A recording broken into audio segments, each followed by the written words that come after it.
Thank you. Thank you so much. Thank you. Everybody have a seat. Have a seat, everybody. It is wonderful to be here at Kenmore, and I want to, first of all, thank our principal, Dr. John Word. Doctor. Superintendent of the Arlington Public Schools, Patrick Murphy. I believe that the Arlington County School Board is represented here. Where are they? There they are over there, all doing great work. We've got your own Congressman Jim Moran here in the House. And we've got somebody who I believe is going to go down as the finest Secretary of Education we've ever had, Arnie Duncan.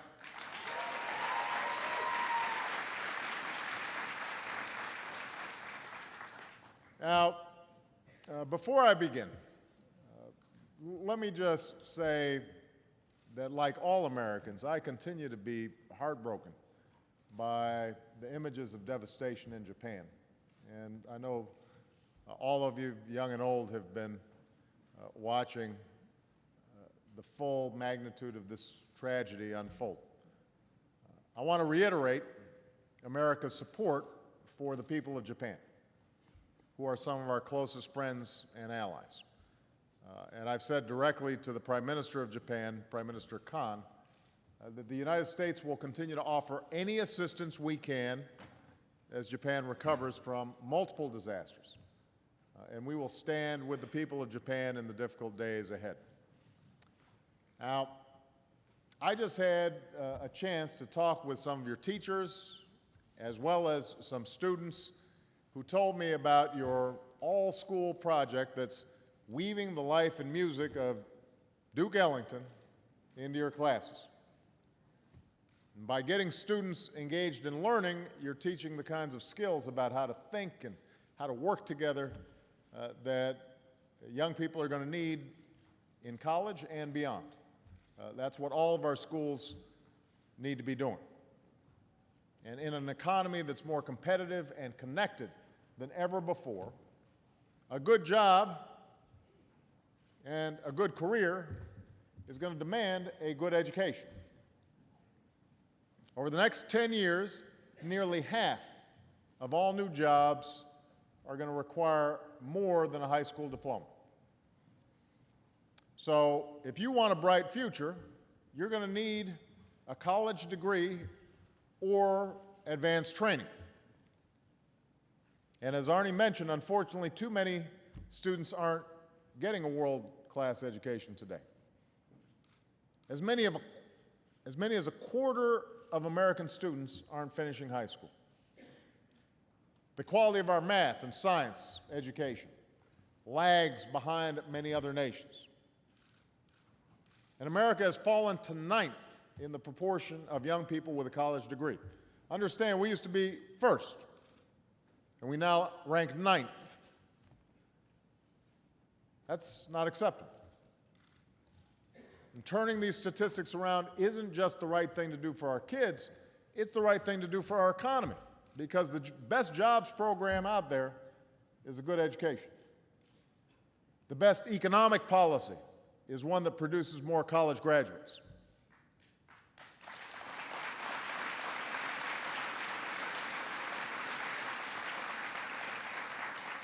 And that's why, for the sake of our children and our economy and America's future, we're going to have to do a better job educating every single one of our sons and daughters. All of them. Now, that responsibility begins not in our classrooms, but it begins in our homes. It begins with parents who are instilling in their kids not only a love of learning, but also the self-confidence and especially the self-discipline and work ethics that are at the heart of success in school and success in life. We've got to work hard. Young people, I'm talking to you. You know, I've got a couple of them at home. And the truth is, the world's going to be more competitive, and nobody's going to just give success to you. You're going to have to earn it. That means you've got to apply yourself. So that you're going to learn at home, first and foremost. But that's not where the responsibility ends. All of us have a responsibility, not just as parents, but as citizens, for giving our kids the best possible education. Now, for a long time, we weren't sure about how to give our kids that kind of education. There were a lot of arguments for a lot of years. Some people thought if you just put more money into education, that would solve the problem. And then the other side thought money doesn't matter. What we need is reform. In fact, there were those who argued that we should just dismantle the public education system altogether. Rather than working together, both sides remain locked in this stalemate year after year, decade after decade, and nothing much changed. And then something began to happen in states and local school districts. Instead of getting caught up in these old, stale debates, people began to agree that, you know what, we need both more money and more reform. We need more resources for the schools, but we've got to reorganize how our schools are doing business in order to assure success for our young people. People began coming together, parents, students, teachers, administrators, reformers, local officials, and we started witnessing amazing success stories all across America. There's a school in Denver, Bruce Randolph School, that went from being one of the worst schools in Colorado to graduating 97% of its seniors last May. In Cincinnati, Taft High School went from handing out only one diploma for every 5 students to graduating 95% of its seniors and preparing them for careers in technology. So our goal as an administration, my goal as president, has been to build on these successes across America. We know what can work. And so 2 years ago, we started doing exactly that, trying to figure out how do we incentivize success by starting a competition called Race to the Top. So what we're doing is we're saying to states, prove you're serious about reform, and we'll show you the money. And because it's a competition for less than 1% of what our country spends on education each year, Race to the Top has led over 40 states to raise their standards for teaching, learning, and student achievement. And these standards weren't developed in Washington, but they were developed by Republican and Democratic governors all across this country. So we've made enormous progress. As Arnie has said, this is probably the most significant education reform initiative that we've seen in a generation. But we need to make sure we're reaching every child in America, not just those in states or districts that take part in Race to the Top. And that's why not only do we need to continue this competition, we've got to open it up. We're letting local school districts apply. We're going to let local school districts apply.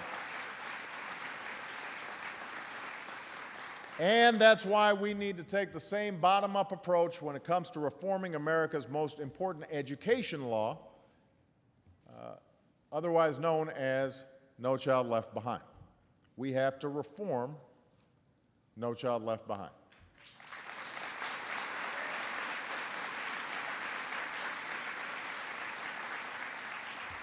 Now, over these last few weeks, during what we've called Education Month around the White House, I've been traveling across the country talking with folks about education. In fact, we've actually been doing that for the last couple of years. And what I've heard, what Arnie's heard, what the rest of my team has heard, loud and clear from teachers and students and parents and communities, is that No Child Left Behind got some things right and got some things wrong. The goals of No Child Left Behind were the right goals. Making a promise to educate every child with an excellent teacher, that's the right thing to do. That's the right goal. Higher standards are right. Accountability is right. shining a light on the achievement gap between students of different races and backgrounds, and those with and without disabilities. That's the right thing to do. But what hasn't worked is denying teachers, schools, and states what they need to meet these goals. That's why we need to fix No Child Left Behind. We need to make sure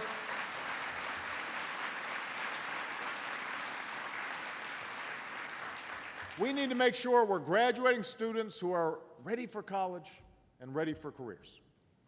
We need to put outstanding teachers in every classroom and give those teachers the pay and the support that they deserve. I got some applause for that.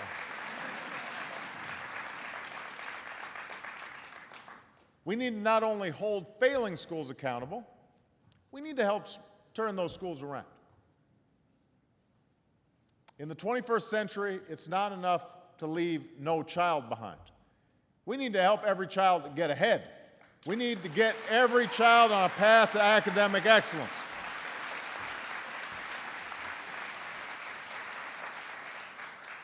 Now, here's the good news. I am proud of the commitment by Democrats and Republicans in Congress to fix No Child Left Behind, to make this reform a reality.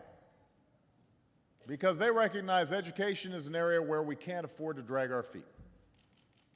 As Arnie says, our kids only get one shot at an education, and we've got to get it right. So that's why I'm calling on Congress to send me an education reform bill I can sign into law before the next school year begins, before next year's school year.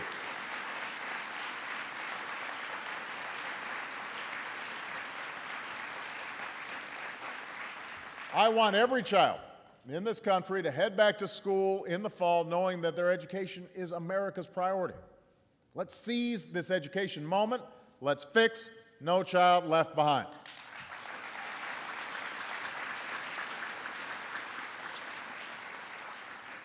Now, last week, we got a reminder of why it's so critical that we reform this law.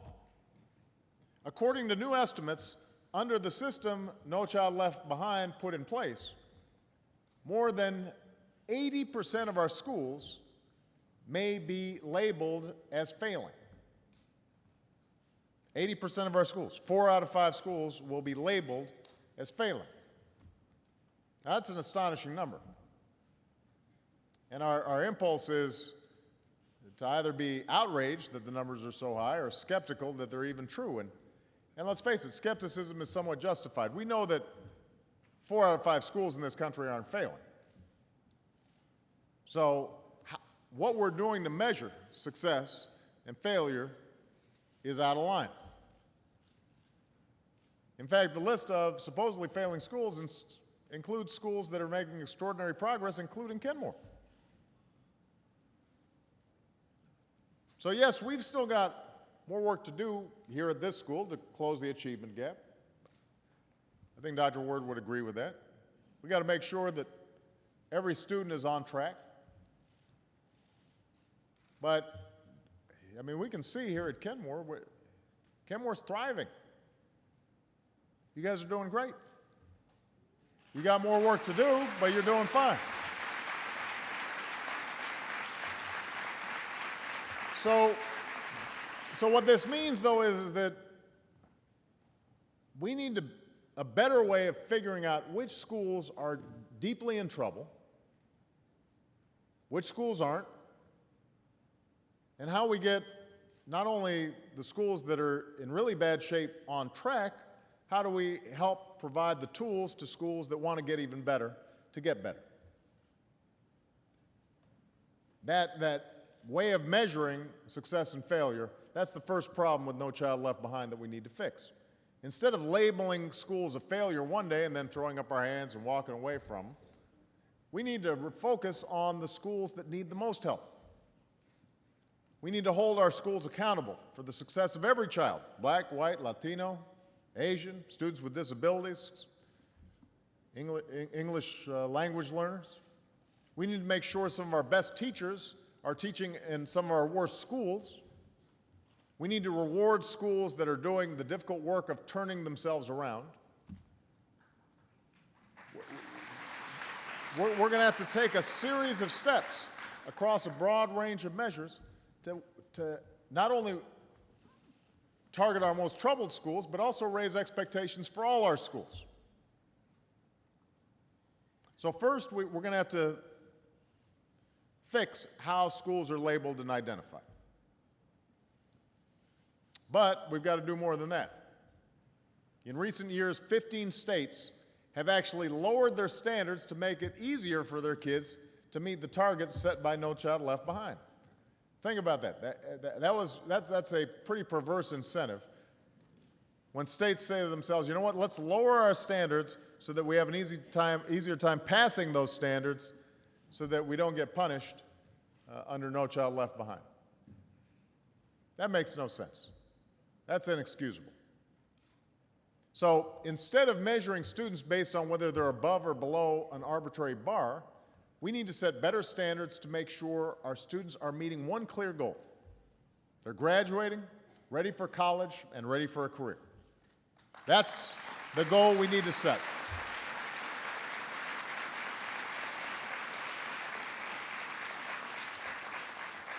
To know whether our kids are on track to meet that goal, we need better assessments. Now, I want to speak to teachers in particular here. I'm not talking about more tests. I'm not talking about teaching to the test. We don't need to know whether a student can fill out a bubble. We do need to know whether they're making progress. We do need to know whether they're not only mastering reading, math, and science, but also developing the kinds of skills like critical thinking and creativity and collaboration that I just saw on display with the students that I met here. Those are skills they're going to need for the rest of their lives. Not just to be good workers, but to be good citizens.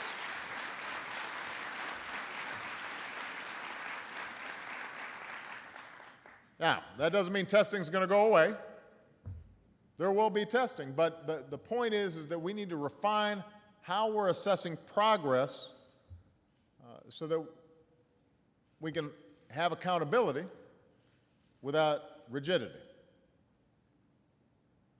Accountability that still encourages creativity inside the classroom and empowers teachers and students and administrators. Of course, we also know that better standards, better assessments, and better curriculum won't make a difference without outstanding teachers. Every day in this country, teachers are doing a heroic job for their kids. Every day.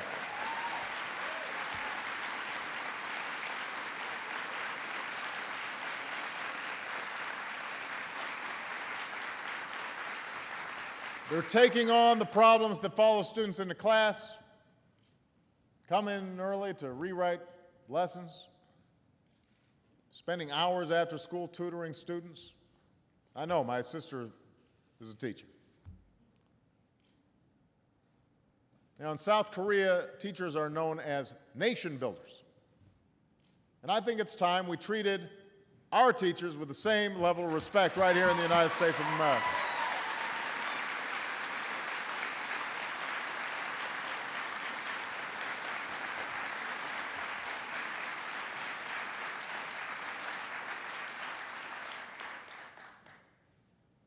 But if we're serious about treating teachers that way,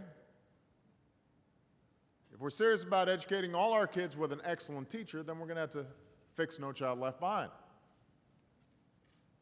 What No Child Left Behind says is that teachers need to be certified before they step into the classroom. Now, certification can be an important measure of the quality of the teacher.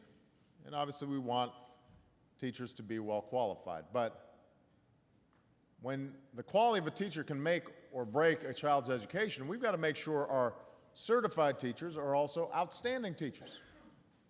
Teachers who can reach every last child. And so what we need to do is a better job preparing and supporting our teachers, measuring their success in the classroom, holding them accountable, We're going to have to stop making excuses for the occasional bad teacher.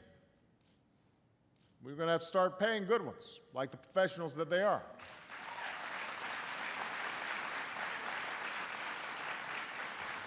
If we truly believe that teaching is one of the most valued professions in society, and I can't think of a more important profession, then we've got to start valuing our great teachers.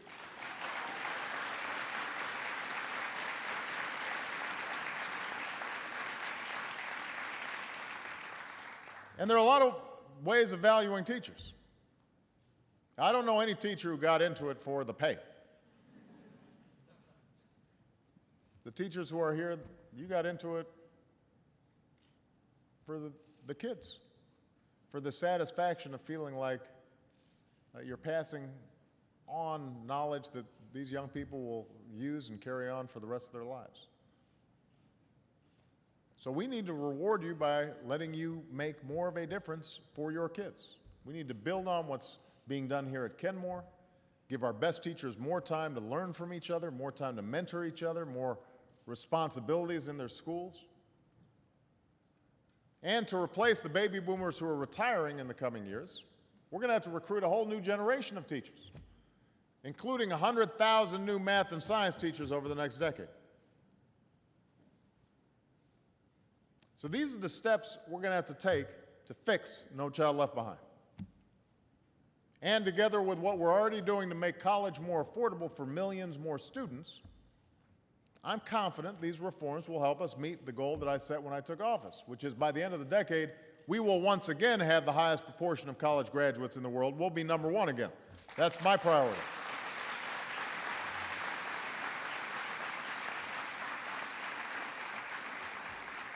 So these steps will require reforms. They'll require a change in rules and standards and even attitudes. But let me just point out, there's no avoiding the fact they'll also cost some money. Fixing our failing schools costs money. It requires reform, but it costs some money. Recruiting and rewarding the best teachers will cost money. Making it possible for families to send their kids to college costs money.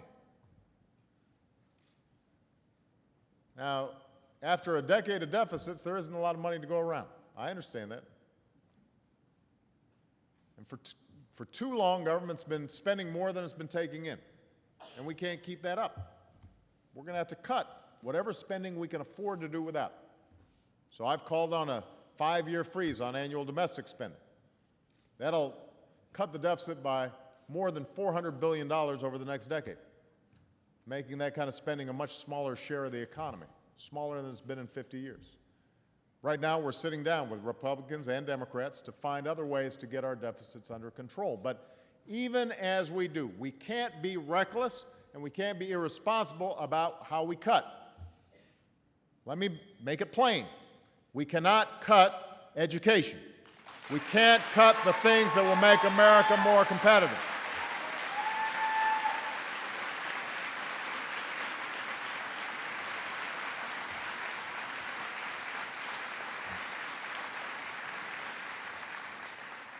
I mean, think about what happens in your own family when somebody loses a job or has an illness and you need to cut back. What do? You start by skipping that vacation you'd been planning, or you see what's on TV instead of going to the movies. Maybe you start packing your own lunch. There are a whole bunch of things that you might do. The last thing you're going to do is to dip into your child's college savings. That's too important. You're not going to give that up. Well, what's true for your family is true for the American family. It's the same principle. A budget that sacrifices our commitment to education would be a budget that's sacrificing our country's future. That would be a budget that sacrifices our children's future. And I will not let it happen. So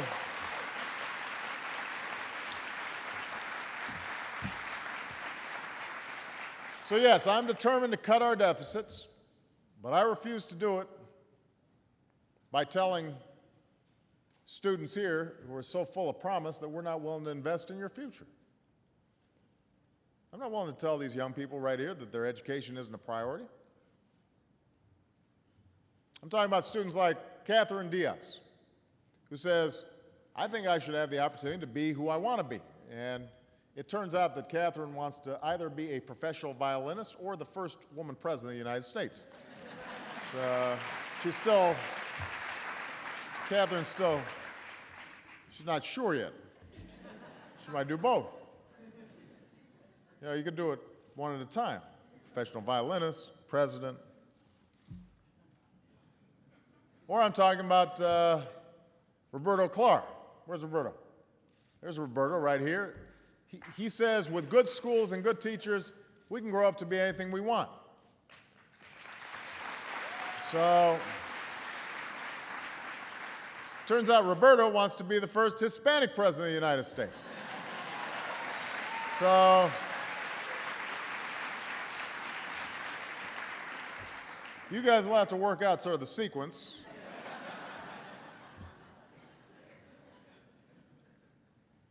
Roberto, Catherine, the millions of students like them across the country, they need us to offer them the best education possible.